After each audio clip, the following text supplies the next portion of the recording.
Hey guys, so today's video is going to be a reaction video to current trends, current products, just general thoughts about what's happening in the beauty industry. I try to do these once a quarter, once a season. So now we have the spring and summer version of that. So this isn't necessarily just things I really want to try or things I don't want to try. It's also just kind of looking at what brands are doing and kind of what that says about the beauty space in general. I just super enjoy this video. I think I should make it more often, but I really try to wait until there's lots of stuff every season to do this. So today's video is actually sponsored by Karma. I thought this was a great opportunity to pair up with them again. If you missed my last Karma video, I will link it down below. Videos like this where I'm going to be talking about lots of products and maybe you kind of find yourselves hitting add to cart.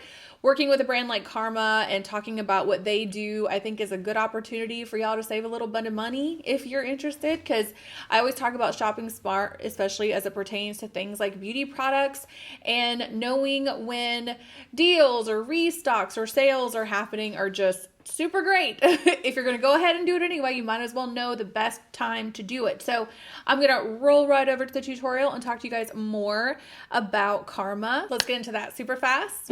So here we are at the Google Chrome web store. Definitely do not use Safari. You want to use Google Chrome. All you got to do is search up Karma, add to Chrome. It will immediately ask you if you want to add the extension, which promise you that's exactly what you want to do. It's going to make shopping and using Karma so much easier. So it'll just kind of prompt you through. And then the next time you go onto a Karma supported site, you will see your little Karma loop right here on the side. You can tell I'm dragging it up and down. It seems a little silly, but actually kind of beneficial to be able to move this guy out your way when you're shopping. You know what I mean? You know how it gets.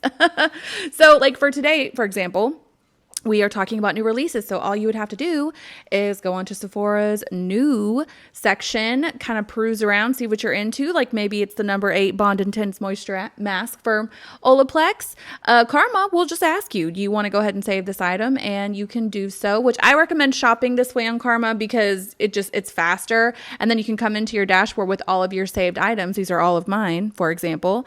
Take these items and organize them into lists, which is super helpful because as you can tell, I have one for fashion, I have new brands, new releases, and I'm just going through with my items and putting them in the correct list. And depending on the item that you have, it'll ask you if you want updates on price changes, restocks, whatever. And then also something that Karma does is you can actually use it as you're shopping to find coupon codes for you. Like right now it's testing out coupon codes to make sure I'm getting the best deal. It turns out this time that I am. Not always the case, but it's a very, very helpful tool when you're shopping. Now you can only use the tool on your browser, but definitely use it so you can get the best deal. And then speaking of getting best deals, what is a better deal than getting cash back on stuff you're already buying? So Karma has a little section here where you can access like for example, it's cashback weekend. So it's always going to let you know where you can get cash back, how much cash back you can get. And if you're already shopping at these places anyway, you might as well hook your PayPal up with it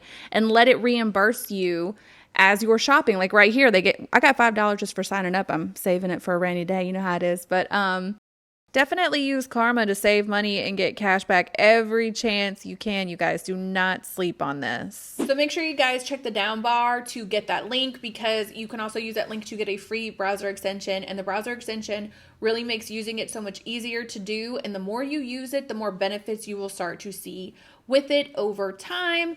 Yeah, all down in the description box. Everything you need to know is down there. So thank you again to Karma for sponsoring this video. And let's just move on to talk about the interesting trends. There's so much happening right now in the beauty space. And again, if I incentivize you to buy anything, use Karma, because all this stuff is very interesting, very new. So before we get started, check down bar, links on my social media platforms. Thumbs up the video if you enjoy it. Subscribe if you're new here, you know you want to. If you're not new here, hey, what's up? How's your mom and them?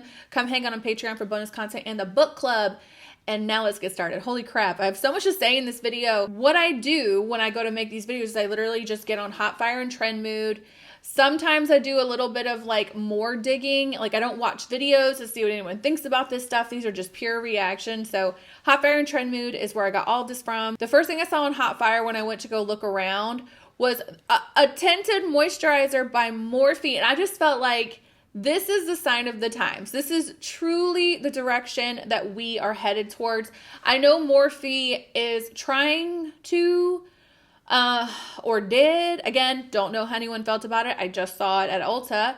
I can see that they're trying to do at least like I think they're calling it M. It's like kind of like a baby version of Morphe, but it's like basically Morphe trying to do Glossier.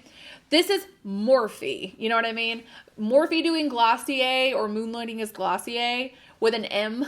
I get what they're trying to do, and I can see why they would need to do that, because Morphe's original branding, everything about that brand was more, more, more. We put the M in more, like so much of that. And that's just not where things are going anymore. It's very different, like I said. So I could see why they had this little like baby brand attached to them, but I was wondering how long it would take to see them release something from their regular line that was in line with something like a tinted moisturizer, which is not full coverage, which is not Insta-Beat. I mean, it kind of is becoming that, but you know what I mean. It just, I think it's a sign of the times. I think it's a true indication of where we are going, even Morphe getting in with the program. So I don't know anything about this product. Don't know if it went well. Don't know if it's out yet. Have you tried it? Let me know. I love the conversation in the comment section on these particular types of videos the most for that reason. So one of the next things that gave me kind of, again, sign of the time vibes was that KKW Beauty released a lip lacquer. It looks like, I can't tell if it's a collection or if it's just one, but it's just a pot. There's lots of pots coming out. So we were doing sticks, and now I'm seeing lots of pots, lots of things to stick your fingers in, which is so interesting based on the timeline that we're looking at here. I guess, however, KKW thought about that, and they're including a brush. So it's like a new lip kit we're talking about here. It went from lip kits 5 to 6 years ago, which were pencils and like a thick, heavy, matte, like fully pigmented vibe, to KKW has a lip kit now, which is just a lip balm and a little brush for it. And I think, again, huge sign of the time thing. We are seeing a lot more sheer, lots of clear, lots of balms, lots of fresh. But the lip balm thing in general is so interesting to me because there are several of these coming out. Like Kim did it. Anastasia recently released lip balms, and the lip kit queen herself, Kylie, did lip balms. In fact, Kylie Skin did lip balms so well that they had to restock. So I am fascinated by this. I don't know if the lip balm is a trend, is kind of more of a leaning into the body care and like self-care trend. Lots of grooming stuff, lip balms, body lotion, things like that. I don't know if it's a nod to that or if it's a nod to more minimal makeup and beauty in general. Either way, very interested. I had no idea in the world until yesterday when I was pulling all this together that Kylie Jenner, the makeup, so I guess Kylie Skin's one thing, there's Kylie Cosmetics, and I just found out the other day they're having Kylie Baby. Man, that girl gonna make some money if she does nothing else. So when I heard they were rebranding, I was like, great idea. When Kylie started that line in 2015, she was obviously a lot younger. And when you're that young as she is, 5, 6 years, you change as a person in such a massive way. So it makes sense that she would rebrand because she's getting older and more mature. But it makes me wonder to what degree she is going to rebrand, because the packaging, I have always clowned Kylie Jenner Cosmetics for the packaging. It looks like Claire's makeup. It looks like it's for children. And I know that this is not meant for my 35-year-old ass in the first place, but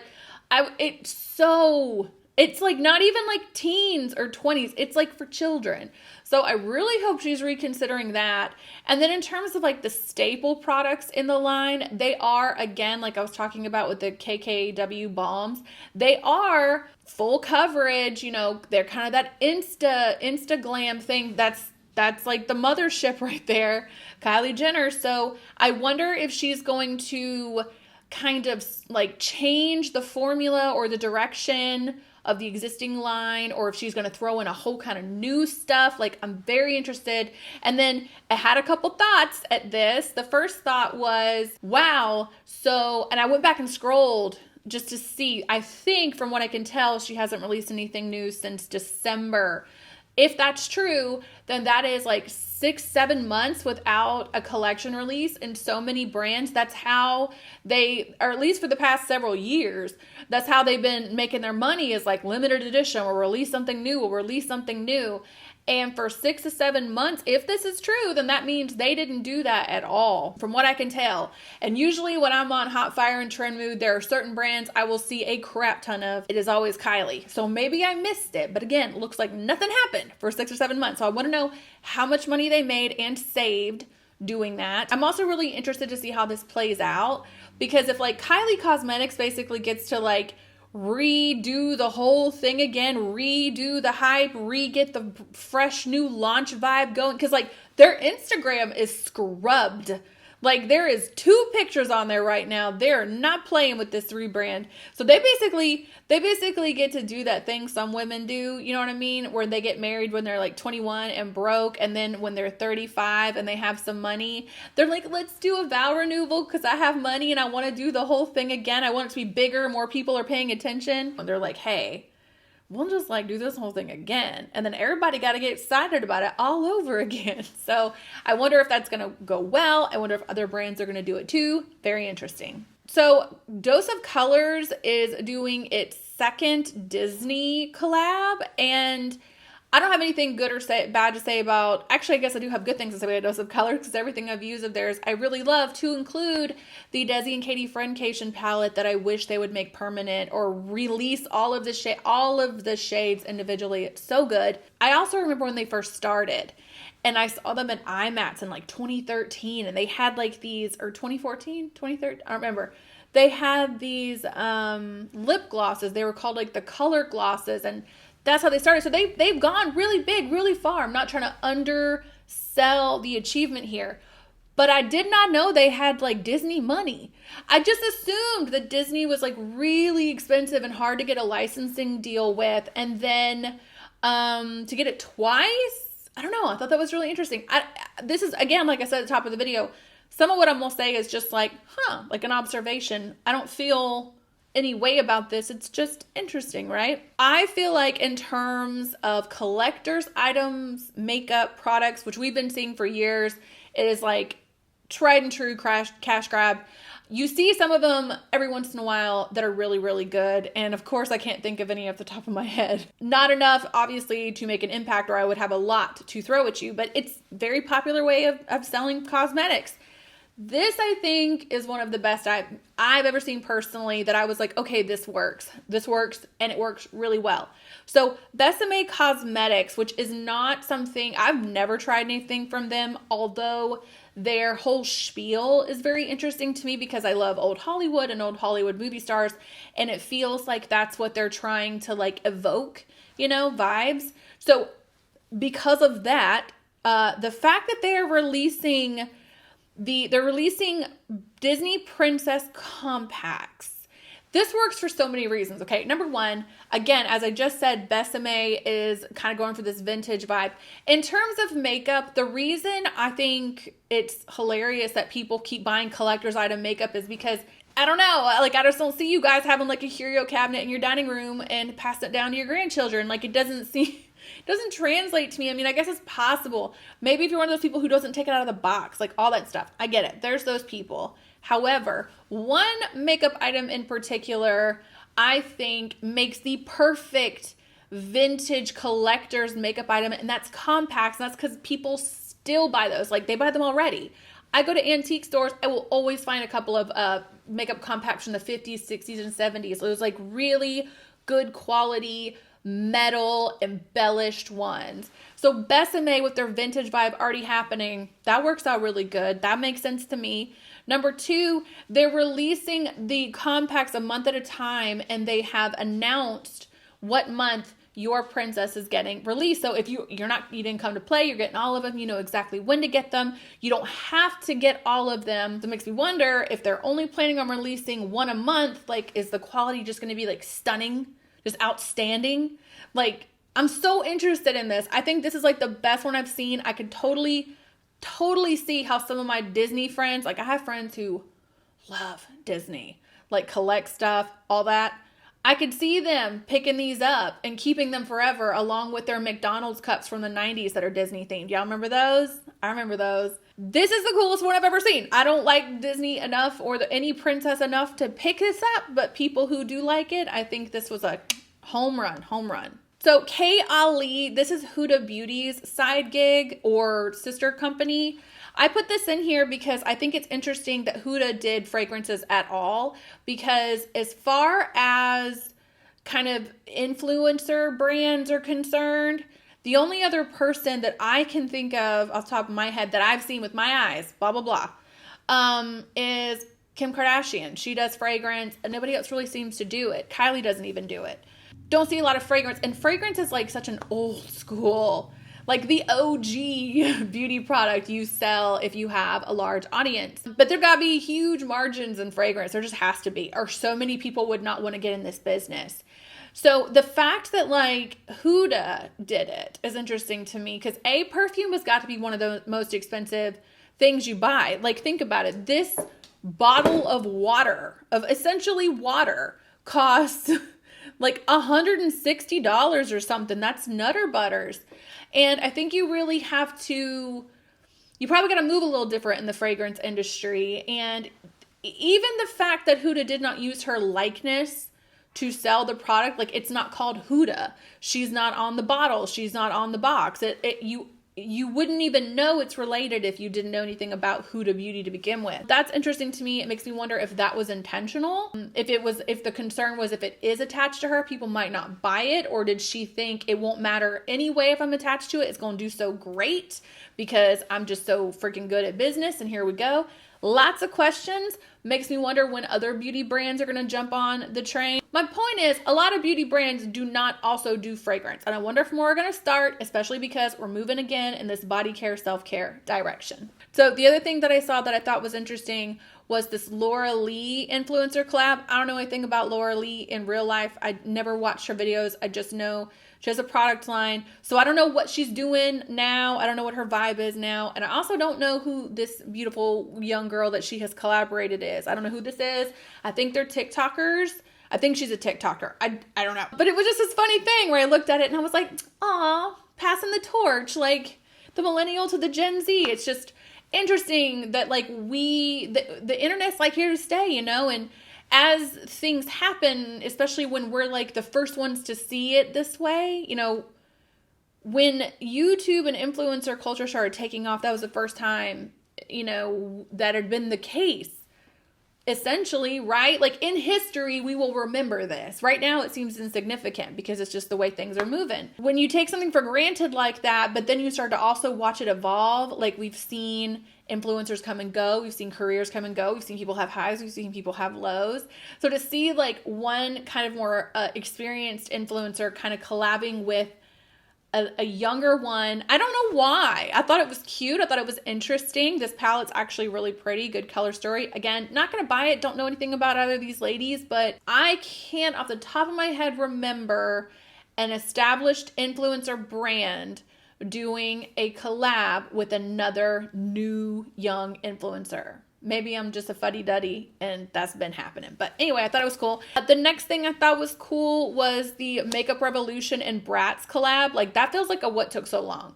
In fact, it makes me wonder if there's already been a Bratz collab, because most of the most girls on Instagram trying to look like Bratz dolls. Most of the filters that y'all see that you can get on Instagram stories turn you into a Bratz doll. Like that aesthetic has been the vibe for a long time. So that seems exactly what should be happening, and it actually works really well with Makeup Revolution. This feels like one of those moments where the core fan bases of both of these products are coming together and creating something that both can benefit off of, and it makes perfect sense.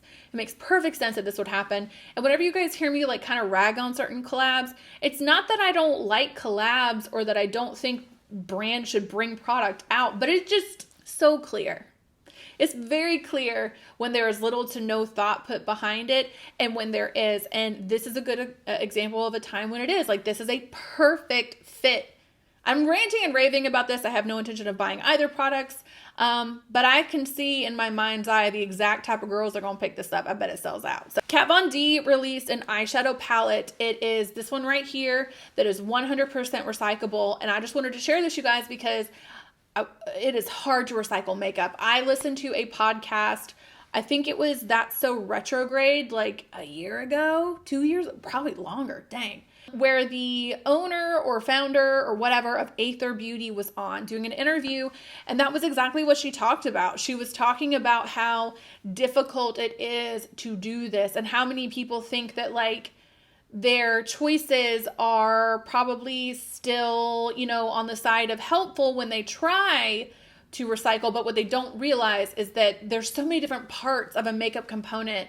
that unless you're going to break it apart into pieces, it doesn't matter. Like plastic is hard to recycle anyway. It is almost impossible to recycle. It's very, very difficult. My point is that I'm really excited that Kat Von D did this because it cannot have been an easy design thing to figure out. I hope they like patent it and sell it and incentivize a lot of other brands to do it, because again, we be buying so much makeup. Just the stuff I have personally, I know eventually is going to end up in a landfill. Even if I use it, the package will still end up in a landfill. And during this like huge surplus of beauty products that we recently had over the past 4 or 5 years, that is just, it gives me a little bit of anxiety to think about how much of that's going to end up in a garbage pile. So anyway, the fact that Kat Von D is trying, I think this is a big deal. Again, it might not seem like a big deal if you guys have not like taken the time to learn about how hard it is to recycle makeup packaging.